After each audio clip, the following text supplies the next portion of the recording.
नमस्कार, मैं ए.के. यादव और आप देख रहे हैं नो कोल इंडियंस। और आज मैं बात करने जा रहा हूं वर्क प्रोफाइल ऑफ ओवरसीयर, यानी कि ओवरसीयर के क्या क्या कार्य हैं एनसीएल में, उसके बारे में मैं बताऊंगा। और मैं क्षमा चाहता हूं क्योंकि मैं पहले ही इसका कमिटमेंट कर चुका था कि ये वीडियो पहले ही आएगा, 1-2 दिन पहले, मगर थोड़ी देर हो गई व्यस्तता के कारण। तो चलिए शुरू करते हैं। देखिए, जैसा कि आप लोगों को पता होगा कि ओवरसीयर जो है इक्विवेलेंट टू फोरमैन होते हैं, जो बाकी डिसिप्लिन के लिए जैसे कि मैकेनिकल, इलेक्ट्रिकल, इन सब में फोरमैन जो बोला जाता है, उसी का वही जो सेम काम, जो सुपरविज़न का काम उनका अपने विभाग में है, वही काम ओवरसीयर का है सिविल डिपार्टमेंट में। तो इस सिविल डिपार्टमेंट के लिए पर्टिकुलर नेम दिया हुआ है ओवरसीयर का, ठीक है।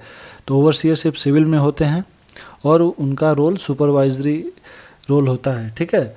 तो अब यहाँ पे हम बात करेंगे पहले कि सिविल डिपार्टमेंट का एनसीएल में क्या क्या काम होता है, ठीक है। और फिर बात करेंगे कि उसमें सुपरवाइज़र, यानी कि जो सिविल के सुपरवाइज़र या ओवरसीयर, जो पोस्ट का नाम दिया हुआ है, ओवरसीयर का रोल यहाँ पे क्या क्या है, ठीक है। तो एनसीएल में जो सिविल का वर्क है उसको हम 3 भागों में बांट करके देख सकते हैं, जिसमें से एक है माइन वर्क, दूसरा कॉलोनी वर्क और तीसरा है सीएसआर, यानी कि कंपनी सोशल रिस्पॉन्सिबिलिटी। तो हम तीनों को बारी बारी करके देखेंगे कि तीनों में क्या क्या अलग अलग काम होते हैं। तो चलिए शुरुआत करते हैं माइंस वर्क से, ठीक है। इसमें देखिए पहला लिखा हुआ है कंस्ट्रक्शन ऑफ सीएचपी। तो सीएचपी जब नई नई बनती है तो उसमें सिविल वर्क का जो पोर्शन है वो बहुत ज़्यादा होता है। तो सिविल के इंजीनियर्स, ओवरसीयर के निगरानी में ही ये सीएचपी का कंस्ट्रक्शन होता है, ठीक है। ये माइंस के अंदर आता है सीएचपी। दूसरा है कोल ट्रांसपोर्टेशन रोड। कोयले की ढुलाई के लिए जो ट्रक वगैरह इस्तेमाल होती हैं तो उनके लिए सेपरेट रोड होता है जनरली। तो इस रोड्स को बनाने के लिए भी अब सिविल का ही काम है इन रोड को बनाना। इसके बाद लाइट व्हीकल रोड, जो कि छोटी गाड़ियां हैं जैसे बोलेरोस हैं, बसेस हैं, ये सब लाइट व्हीकल में आते हैं। तो ये लाइट व्हीकल के लिए सेपरेट रोड बनाना, ये भी सिविल का काम है। वार्फ वॉल, देखिए इसको कोल साइडिंग भी बोलते हैं। तो जहाँ पे ट्रेन में कोयला लोड होता है, एक तो सीएचपी के थ्रू होता है जिसमें साइलो लगा रहता है, ठीक है। और दूसरा तरीका ये होता है कि एक प्लेटफॉर्म नुमा बना रहता है, वहाँ पे कोयले को डंप किया जाता है, वहाँ पेलोडर से फिर हम जो ट्रेन की बोगियों में डालते हैं कोयले को। तो जो प्लेटफॉर्म जो बनाया जाता है उसकी को ही वार्फ वॉल बोलते हैं। सिविल में तो शायद आपको वैसे पता ही होगा, कोर्स में अगर रहा होगा तो, ठीक है। मैं बेसिक आइडिया दे रहा हूँ, प्रैक्टिकल जो रहता है। इसके बाद ट्रैक मेंटेनेंस, जो रेलवे का ट्रैक्स होते हैं, जो मतलब वो वार्फ वॉल तक आने के लिए और सीएचपी के साइलो तक ट्रेन जो आती है, तो उसमें कुछ जो दूर तक जो है वो एनसीएल के कंट्रोल में ट्रैक होते हैं, रेलवे ट्रैक्स। तो इन ट्रैक्स का मेंटेनेंस भी सिविल डिपार्टमेंट देखता है, ठीक है। इसके बाद है filling of wax and gabion wall.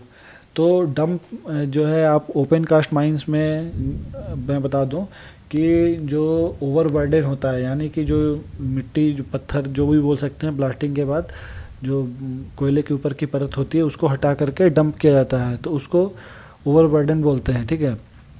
उस ओवरबर्डन पे अगर बारिश होती है, तेज़ बारिश होती है, तो वो स्लाइड करता है क्योंकि वो भुरभुरी हो जाती है ब्लास्टिंग के बाद, ठीक है। तो उसको कटाव से, उस मिट्टी के क्षरण को उसे रोकने के लिए गैबियन वॉल का यूज़ होता है, ठीक है। फिलिंग वैक्स यूज़ होते हैं, ये काम है। ये साथ में जो फोटो राइट साइड में दिया हुआ ये गैबियन वॉल का है, ठीक है। इसके बाद ड्रेन क्लीनिंग, मानसून के समय पे मानसून प्रिपरेशन वर्क होता है, सिविल का एक बहुत इंपॉर्टेंट जॉब होता है माइंस में।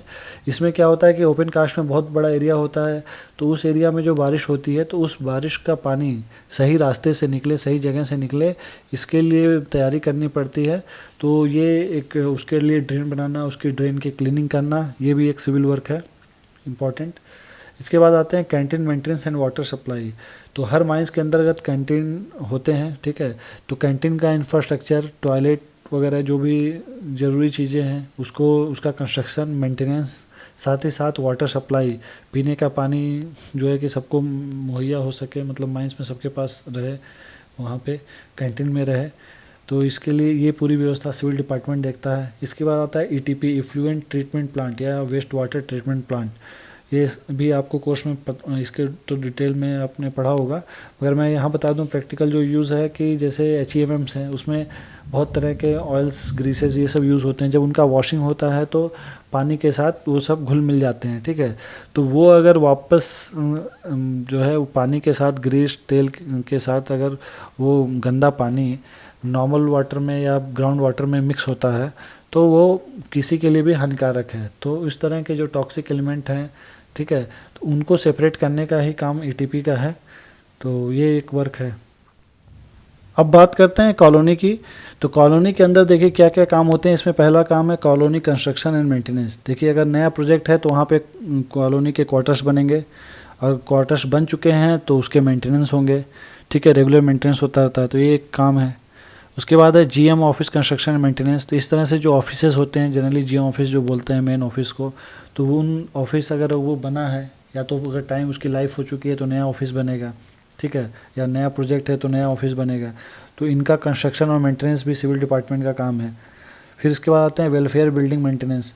तो हर प्रोजेक्ट में जैसे वेलफेयर बिल्डिंग्स के नाम पे मान लीजिए जैसे वर्कर्स क्लब यानी वर्कर्स रिक्रिएशन क्लब होते हैं, ऑफिसर्स क्लब होते हैं, और कुछ कुछ बड़े जो प्रोजेक्ट्स हैं वहाँ पे जैसे मतलब शादी ब्याह के लिए भी अलग से कंपाउंड बने हुए हैं, बिल्डिंग्स बनी हुई हैं।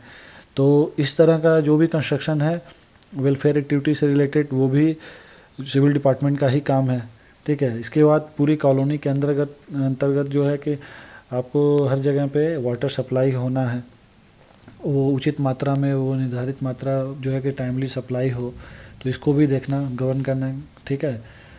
ये भी सिविल डिपार्टमेंट का एक काम है। Renovation and painting. तो कॉलोनी में समय समय पर रिनोवेशन वर्क होते रहते हैं, ठीक है, उसके एज के हिसाब से। तो वो रिनोवेशन कराना टाइमली, उसके बाद पेंटिंग्स कराना अंदर और बाहर के क्वार्टर्स की, ये एक वर्क है। हॉर्टिकल्चर। तो देखिए जैसे कि बहुत सारी जगह हैं, GM ऑफिस हैं या कॉलोनी के अंदर एरिया है या जहाँ भी कुछ वैसे खाली एरियाज़ हैं जहाँ पे मेंटेन किया जा सकता है, तो हॉर्टिकल्चर को बढ़ावा दिया जाता है। जैसे आपके राइट साइड में एक फ़ोटो, एक GM ऑफिस है, इसके सामने देखिए सुंदर सा हॉर्टिकल्चर मेंटेन हुआ है। तो ये सारा काम जो है सिविल डिपार्टमेंट ही देखता है, ठीक है। इसके बाद आता है सीवेज ट्रीटमेंट प्लांट। तो ये भी एक पार्ट है जो सीवेज ट्रीटमेंट प्लांट सिविल के अंतर्गत, उसी को ही देखना है। तीसरा पोर्शन है CSR यानी कंपनी सोशल रिस्पॉन्सिबिलिटीज़ का, ठीक है। तो देखिए कंपनी का जो है कि प्रॉफिट का 2% जो शेयर है उस CSR में खर्च होता है। ये होना है गवर्नमेंट की तरफ से मैंडेटरी है, ठीक है। तो ये पैसा जो है CSR में UP और MP, चूँकि दोनों जगह पे ये NCL है, UP और MP में, तो इन दोनों ही राज्य में खर्च होने हैं पैसे। उसमें से भी क्राइटेरिया रहता है कि शायद 25 किलोमीटर के रेडियस में आपको 80% पैसा खर्च करना है, बाकी 20% बाहर आप दूसरे जगह पे UP या MP में खर्च कर सकते हैं, ठीक है। तो वो ऑलरेडी अप्रूव्ड होता है उस तरह से, तो ये सब काम होते हैं। तो इसमें कई सारी एक्टिविटी हैं जिसमें से कुछ मैंने यहाँ पे लिखी हैं।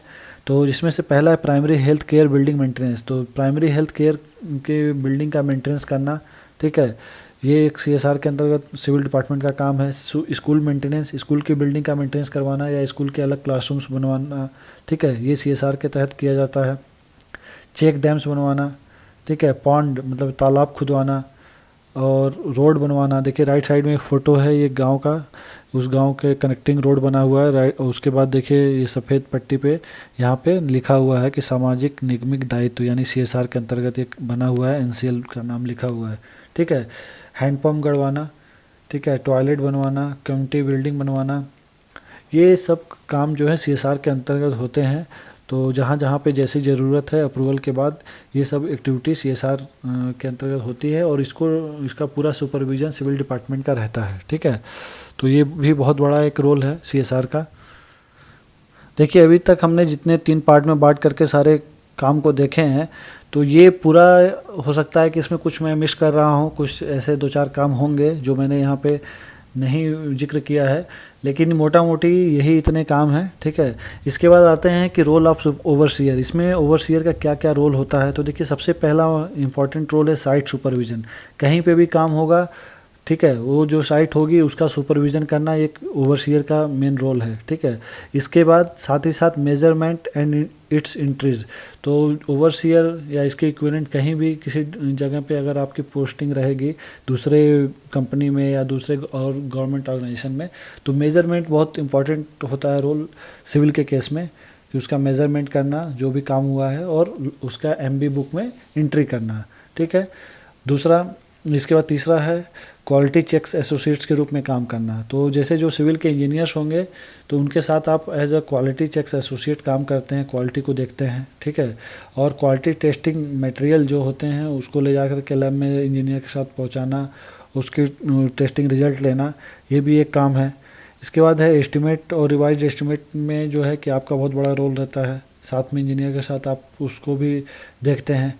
Cost update in revise estimate, तो कॉस्ट जब अपडेट होता है रिवाइज एस्टिमेट में तो उसमें भी आपका रोल रहता है। तो ये सारे काम आपको इंडिविजुअल एज ए इंडिविजुअल नहीं करने हैं। साइट सुपरविजन तो ठीक है, आपका एग्जॉस्टिव रोल है कि यहाँ पे आपको करना है, लेकिन बाकी सारे काम जो हैं आपको सिविल इंजीनियर के साथ मिलके काम करने हैं, मैक्सिमम काम। ठीक है, तो हर जगह पे उस तरह से आपको मिलेंगे ऊपर में इंजीनियर्स, आपको उनके एज ए सपोर्टिव रोल में रहना है। ठीक है, तो यही है, इतना रोल है। आपकी पोस्टिंग कहीं भी हो सकती है इन सब में, चाहे आप सीएसआर को में का जॉब दिया जा सकता है, माइंस का जॉब दिया जा सकता है, कॉलोनी मेंटेनेंस का काम दिया जा सकता है। मेरी तरफ से इस वीडियो में बस इतना ही। अगर आपको अभी भी कुछ डाउट है, कुछ क्वेरी है, कुछ जानना चाहते हैं तो आप कमेंट बॉक्स में लिख सकते हैं, मैं कोशिश करूँगा ज़रूर रिप्लाई करने की। और अगर आपको ये वीडियो पसंद आया हो तो ज़रूर लाइक करें। Thank you for watching.